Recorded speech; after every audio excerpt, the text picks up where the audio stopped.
नमस्कार दोस्तों, स्वागत है आप सभी का आपके अपने चैनल वीवीडीआर ग्रुप में।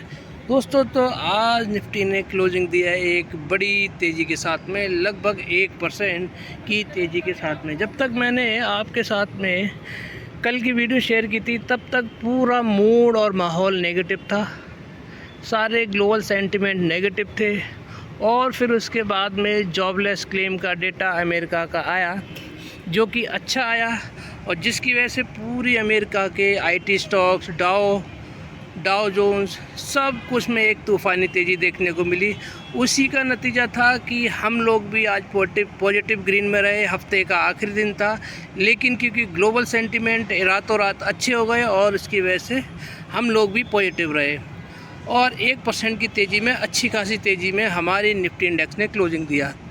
लेकिन आपने अगर देखा होगा तो आपके पोर्टफोलियो में कोई बड़ी तेज़ी नहीं आई होगी, और बल्कि मैं कह सकता हूँ कि आपके पोर्टफोलियो में हल्की फुल्की गिरावट ही देखने को मिलेगी। आपकी जो पोर्टफोलियो की जो वैल्यू होगी वो कम होती हुई दिखाई दी होगी। मतलब साफ है कि इंडेक्स में तेज़ी थी, और जो पर्टिकुलर जो स्टॉक्स थे उनमें कोई भी हलचल देखने को नहीं मिली। तो शुरू करते हैं अपनी इस वीडियो को। आज क्या रहा पूरे दिन मूड माहौल, और क्या रहेगा अगले हफ्ते का पूरा मूड और माहौल, पूरे हफ्ते की बताऊंगा अपडेट, कैसा रह सकता है पूरे हफ्ते हमारा ये शेयर मार्केट। तो वीडियो में अंत तक बने रहिएगा। वीडियो थोड़ी स्ट्रेच हो सकती है, लेकिन एक वीडियो में आपको पूरी ग्लोबल सेंटिमेंट के साथ में सब कुछ कवर हो जाता है। इसलिए आपको इस वीडियो को देखने के बाद में किसी और दूसरी वीडियो को देखने की ज़रूरत भी नहीं पड़ेगी। तो आप देख सकते हैं 247 पॉइंट की तेज़ी के साथ में 24,364 के ऊपर निफ्टी ने क्लोजिंग दी है। मैंने आपको 2-3 वीडियो पहले ये बताया था कि जब तक 24,500 के ऊपर वीकली क्लोजिंग ना हो जाए तब तक हम लोग ये नहीं कह सकते कि मार्केट पॉजिटिव हो गया है। तो 24,500 की वीकली क्लोजिंग का इंतज़ार करना है, तभी हमें इन्वेस्ट करना है। अभी ईरान और इज़राइल प्लस बांग्लादेश का इशू शांत नहीं हुआ है, ये सबसे बड़ी बात है। तो कौन से दिन नेगेटिव न्यूज़ आ जाए कुछ नहीं पता, इसीलिए तब तक पेशेंस बना के रखिए, और जब मार्केट पॉजिटिव हो जाए तभी इन्वेस्ट करने का सही समय रहेगा। तो आप देख सकते हैं यहाँ पर कि प्रीवियस क्लोज था 24,117 का, और ओपन कहाँ पे हुआ 24,373 का गैप अप ओपन हुआ। ग्लोबल सेंटिमेंट बेटर हुए, लो लगाया 24,311 का, और 24,419 पर हाई लगाता हुआ हमारा निफ्टी दिखाई दिया। अब आप देखेंगे तो 24,364 की क्लोजिंग दी है। वहीं पे विक्स में देखिए गिरावट आई है, विक्स में गिरावट आई है, निफ्टी ने तेज़ी दिखाई है। अभी वाइस वर्सा है, विक्स जितना नीचे आएगा मार्केट में तेज़ी आपको देखने को मिलेगी।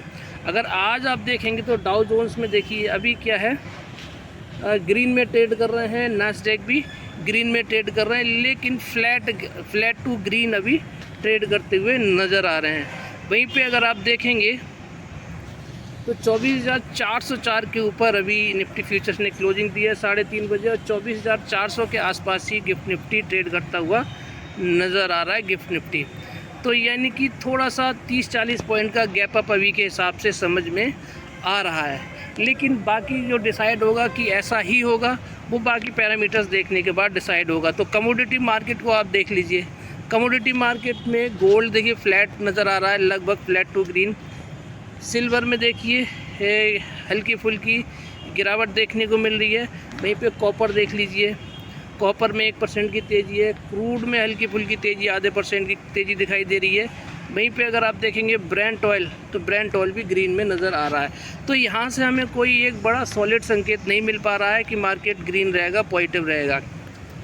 अब देखिए यहाँ से ज़रूर हमें थोड़ा सा देखने को मिल रहा है कि हमारी करेंसी रिकवर करते हुए नज़र आ रही है, यानी डॉलर हाई लगाने के बाद में, यानी कि डॉलर हाई और हमारी करेंसी लो लगाने के बाद में डॉलर गिरता हुआ नज़र आ रहा है, हमारी करेंसी रिकवर करते हुए नज़र आ रही है, यानी मजबूती की तरफ बढ़ रही है। तो यहाँ से एक पॉजिटिव संकेत देखने को मिल रहा है।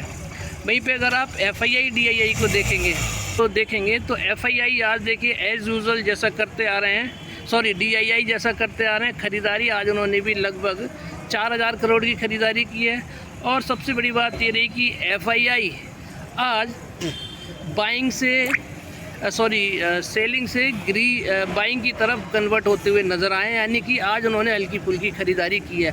अब तक क्या कर रहे थे, वो बिकवाली ही कर रहे थे पिछले कई सारे ट्रेडिंग सेशन से, लेकिन आज पहला दिन है कई सारे ट्रेडिंग सेशन के बाद में कि आज वो ख़रीदारी करके गए हैं। तो अगर ओवरऑल देखेंगे तो 4,300 करोड़ की ख़रीदारी FII DII दोनों मिलकर गए, ख़रीदारी करके गए हैं। तो यहाँ से देखिए हमें पॉजिटिव संकेत मिल रहा है मंडे के लिए। यहाँ तो सिर्फ मंडे के लिए अभी बोल रहा हूँ कि मंडे के लिए हमारे लिए पॉजिटिव संकेत है, मार्केट ग्रीन में ट्रेड करना चाहिए। अब मैं आपको दिखाता हूँ किसको दिखाता हूँ, अब मैं आपको दिखाता हूँ क्रिप्टो करेंसी। तो देखिए क्रिप्टो करेंसी में तेज़ी आ चुकी है, अच्छी खासी तेज़ी आ चुकी है। 50,000 पे बिटकॉइन था, वहाँ से देखिए 60,000 पे आ चुका है। तो यानी कि सभी की सभी ज़्यादातर क्रिप्टो करेंसी आप देखेंगे तो ग्रीन में ट्रेड करती नज़र आ रही है। तो ये भी एक हमें पॉजिटिव संकेत मिल रहा है। और उससे भी बड़ा पॉजिटिव संकेत हमें क्या देखने को मिल रहा है कि जो 10 ईयर US का 10 ईयर बॉन्ड यील्ड है, 30 ईयर बॉन्ड यील्ड है और 2 ईयर बॉन्ड यील्ड है, ये तीनों के तीनों रेड में ट्रेड करते हुए नज़र आ रहे हैं। यानी कि मार्केट हमारी मंडे के दिन ऊपर जाएगी, जब ग्रीन में ट्रेड करेगी तो ऊपर के लेवल पे सस्टेन भी करेगी। लेकिन चिंता का विषय ये बना हुआ है कि इंडिया के बॉन्ड यील्ड जो है वो ग्रीन में ट्रेड कर रहे हैं, ये नेगेटिव बात है। लेकिन इसका भी तोड़ निकल के आ गया है कि हमारे जो फॉरेक्स हैं, फॉरेक्स ने एक जादुई आंकड़ा फिर से छू लिया है और फिर से इस हफ्ते एक नया लाइफ टाइम हाई लगा दिया है। यानी कि ऐसा पहले कभी नहीं हुआ।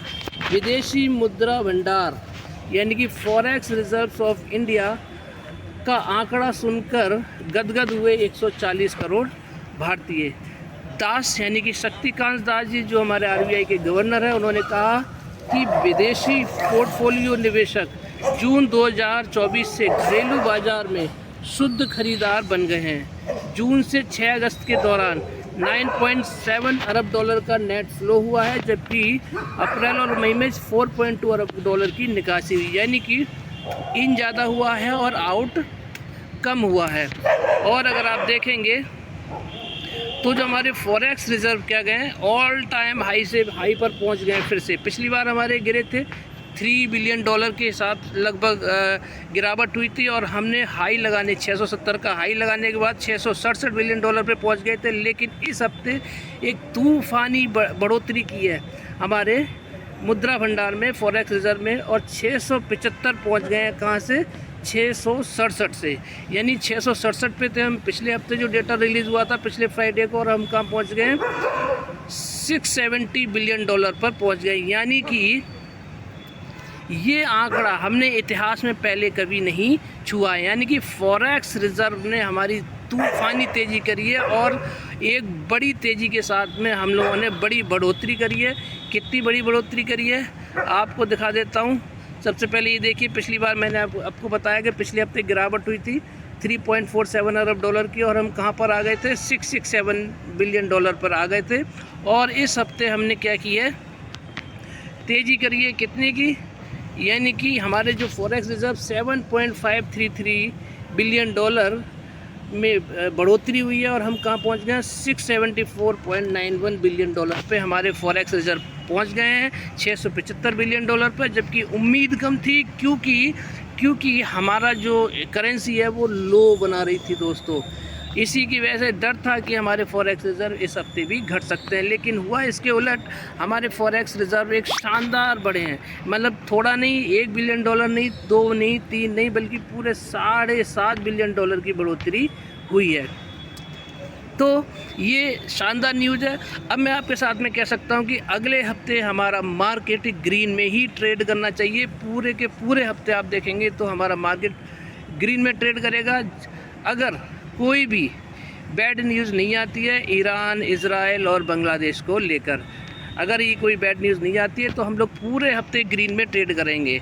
तो ये था ओवरऑल निफ्टी का नज़रिया, यानी कि अगले हफ्ते हम लोग ग्रीन में ट्रेड करेंगे, बाज़ार हमारा पॉजिटिव रहेगा। ये ओवरऑल निफ्टी का नज़रिया है, निफ्टी इंडेक्स का। अब बात करते हैं 5 शेयर्स की। 5 शेयर में देखेंगे तो मिश्र धातु निगम लिमिटेड ने आज फिर गिरावट दिखाई है और आज इसका रिज़ल्ट भी आना था और रिज़ल्ट मेरे नज़रिए से बहुत ही ख़राब आया है।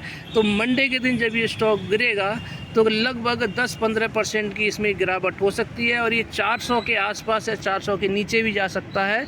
इसीलिए इसमें ख़रीदारी के मौके पूरी तरह से बन रहे हैं, क्योंकि जो इसका जो रिज़ल्ट है उम्मीद के मुताबिक बहुत ही ख़राब आया है। तो यानी कि इसका सपोर्ट कहाँ है दोस्तों, इसका सपोर्ट है 400 के आसपास में, 400 के आसपास में। तो 400 के आसपास में अगर मिलता है तो वो भी एक अच्छा लेवल होगा, और अगर कहीं यहाँ पर मिल जाता है इस लेवल पे 350 के आसपास, तो उससे बढ़िया कोई बाइंग ऑप्शन भी नहीं रहेगा। इसका रिज़ल्ट अच्छा नहीं आया है, इसीलिए इसमें गिरावट संभव है। बात करते हैं टाटा पावर। तो टाटा पावर आज फिर गिरावट तो नहीं रही, लगभग फ्लैट ही क्लोजिंग दी है, कोई बड़ी गिरावट नहीं रही। अगर लो देखेंगे तो इसने 416 का लगाया और हाई 425 का लगाया।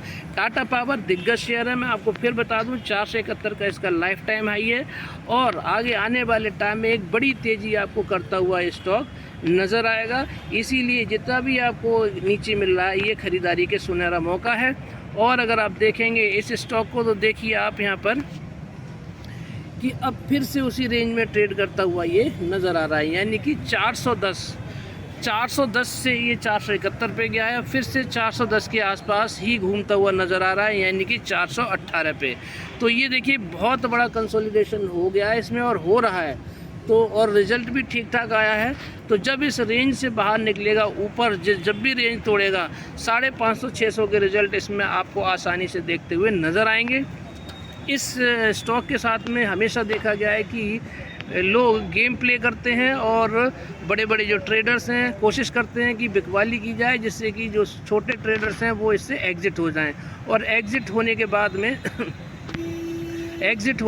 में वो इसमें ख़रीदारी कर लें। देखिए अब ये तो छोटा सा इसका ये आपका शॉर्ट व्यू है। अब मैं आपको लॉन्ग टर्म दिखाता हूँ। देखिए इसका आप पुराना देखिए, पुराना आपको दिखाता हूँ। ये वाला देखिए, ये कंसोलिडेशन लगभग 1-2 साल चला था और इसके बाद में क्या तेज़ी आई थी वो आप देख सकते हो। यानी कि वही कंसोलिडेशन देखिए यहाँ पर देखने को मिल रहा है। तो जितना लंबा ये कंसोलिडेशन रहेगा, 200 से ये कहाँ पहुँच गया, 471 पे पहुँच गया है। जब इस रेंज को ऊपर की तरफ जिस दिन भी तोड़ेगा दोस्तों, जिस दिन भी ये तोड़ेगा, आप लगा लीजिए डबल हो गया था। तो यानी कि 200 से 400 पहुंचा, और जब इस रेंज से बाहर निकलेगा, इस बड़े कंसोलिडेशन से बाहर निकलेगा, तो आप डबल मान के चलिए, यानी कि 471 का इसका हाई है। तो 471 के हाई के बाद में ये आपको 600-700 रुपये आराम से जाता हुआ दिखाई देगा। इसीलिए स्टॉक बहुत शानदार है, लॉन्ग टर्म के नज़रिए से ख़रीदने वाला शेयर है। एक बार में ही आपको, 1 महीने में ही आपको रिटर्न बना के दे देगा पूरे 1-2 साल के। अब बात करते हैं रेलवे सेक्टर के दिग्गज शेयर की, IRFC की। देखिए रेलवे को ये पूरे रेलवे को फंड ट्रांसफ़र करता है, और आज देखिए मार्केट ग्रीन था, लेकिन फिर भी इसमें कोई तेज़ी देखने को नहीं मिली। हाई 182 का है, 179 का इसने लो लगाया है, और प्रीवियस क्लोज कितना था, 180.92 का। ये भी स्टॉक वैसा ही है दोस्तों, 229 का इसका लाइफ टाइम हाई है। तो इसमें भी लॉन्ग टर्म का नज़रिया बना के रखिए, ये स्टॉक भी आपको बहुत ही मल्टीबैगर रिटर्न बनाकर देगा। आप ये देख सकते हैं कहाँ पर था ये देखिए, यहाँ से देखिए कहाँ पहुँचा हुआ है, 33 रुपये से कहाँ पहुँचा हुआ है, ये 229 पे पहुँच गया है। तो रिटर्न बहुत ही मल्टीबैगर इसने स्टॉक ने बना के दिए हैं। इसीलिए मैं आपको बोल रहा हूँ कि स्टॉक बहुत शानदार है, एक बार में ही ये आपको बड़े रिटर्न बना के दे सकता है। अब इसका आप चार्ट समझने की कोशिश कीजिए। ये देखिए ये आया है, और ये देखिए ये आया है, और इसके बाद में क्या हुआ है, ये हुआ है, और जब यहाँ से ये ऊपर जाएगा तो क्या होगा, ये जाएगा। ये आपको आसान शब्दों में मैंने आपको चार्ट समझा दिया। फिर आपको बता रहा हूँ, हाई लगाया, यहाँ आया, हाई लगाने के बाद नीचे आया, फिर यहाँ पे ऊपर गया है, ऊपर कहाँ गया, 229 तक गया है। 229 के बाद में अब देखिए ये कंसोलिडेशन जोन में पहुँच गया है। कहाँ पर है कंसोलिडेशन जोन इसका, ये देखिए ये कंसोलिडेशन जोन है, बहुत टाइम तक इस रेंज में रहा था। ये आप देख रहे हैं, ये वाली रेंज, ये वाली रेंज, ये देखिए। तो यहाँ के बाद में जब ये कंसोलिडेशन से बाहर निकलेगा, तो फिर आपको फिर से एक नई तेज़ी आपको देखने को मिलेगी। तो इसीलिए स्टॉक बहुत शानदार है, लॉन्ग टर्म के नज़रिए से इस स्टॉक में आप ख़रीदारी करिएगा। अब एक एक ज़बरदस्त जादुई शेयर के साथ में मिलवाता हूँ। PIGL 126 रुपये 81 पैसे पे ट्रेड कर रहा है। पावर इंस्ट्रूमेंट गुजरात लिमिटेड नाम है इसका, और पिछले बहुत सारे ट्रेडिंग सेशन से ये अपर सर्किट पे अपर सर्किट लगाया जा रहा है। मार्केट गिर रही है, क्रैश हो रही है, इस स्टॉक को कोई फ़र्क नहीं पड़ रहा है।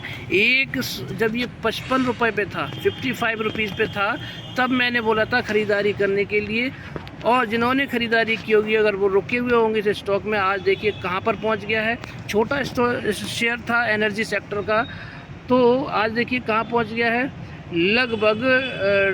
मैंने टारगेट क्या दिया था आपको, मैंने 150 का टारगेट दिया है। देखिए मुझे लग रहा है कि ये 150 का टारगेट पूरा करके ही दम लेगा ये, और दोगुने से ज़्यादा हो चुका है। 55 दूनी 110 यानी कि 100% से ज़्यादा के रिटर्न ये दे चुका है। और इसके आप चार्ट देखेंगे तो चार्ट को देखिए, क्या शानदार चार्ट है। ये देखिए मूविंग एवरेज एक्सपोनेंशियल की लाइन के ऊपर कैंडल वाली लाइन की आप बिल्डिंग देखिए कितनी लंबी खड़ी हो चुकी है।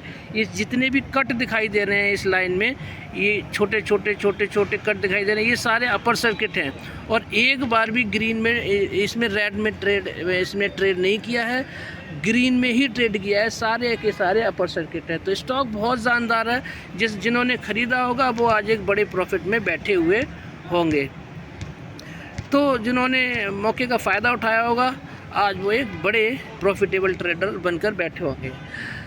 तो ये था चौथा स्टॉक। अब पांचवा स्टॉक करता हूँ। रेलवे का स्टॉक, बैंकिंग स्टॉक है RBL बैंक, बहुत ही शानदार स्टॉक है। और अभी आपको देखिए ख़रीदारी के पूरे मौके दे रहा है, लेकिन अभी ख़रीदारी का उचित समय नहीं है। जब ये 226 के ऊपर वीकली क्लोजिंग दे दे तब ये स्टॉक ख़रीदारी की जोन में आ जाएगा। और जब तक ये 226 तक नहीं जाता है तब तक इसमें आपको वेट करना पड़ेगा, नहीं तो फिर आप इसमें फंस सकते हैं। क्योंकि देखिए यहाँ से अगर ये यहाँ से गिरा तो सीधा कहाँ आएगा, 190 के आसपास आएगा, या फिर 170 के आसपास आता हुआ ये दिखाई देगा। तो इसीलिए इसकी जो, या तो आप इसको 226 के ऊपर, या 200 हो सके तो 231 के ऊपर, और अगर वहाँ ख़रीदारी नहीं करते हैं तो वेट करिए और इसको इंतज़ार करिए कहाँ पर पहुँचने का। इसको 190 या फिर 180 पर पहुँचने का इंतज़ार करिए। इसके बाद में आप ख़रीदारी करेंगे तो आप कभी भी आपको फंसा हुआ महसूस नहीं करेंगे।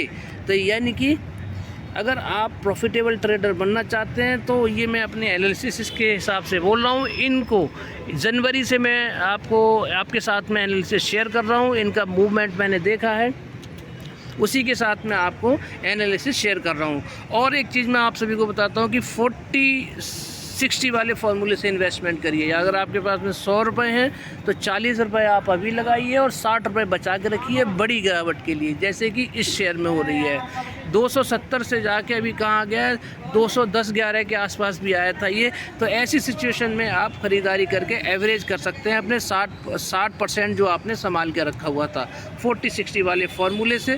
तो 40-60 वाला फार्मूला आप जब भी यूज़ करेंगे आप कभी भी शेयर मार्केट में फंसेंगे नहीं, कभी भी आपको कोई भी दिक्कत नहीं होगी, और हमेशा आप प्रॉफिट में ही क्लोज़ करता हुआ दिखाई देंगे अपने पोर्टफोलियो को। तो ये था मेरा आज का एनालिसिस आप सभी के लिए। वीडियो अच्छी लगी हो तो लाइक शेयर सब्सक्राइब करना मत भूलिएगा। आप सभी का दिन शुभ रहे। राधे राधे। जय श्री राम, जय श्री श्याम।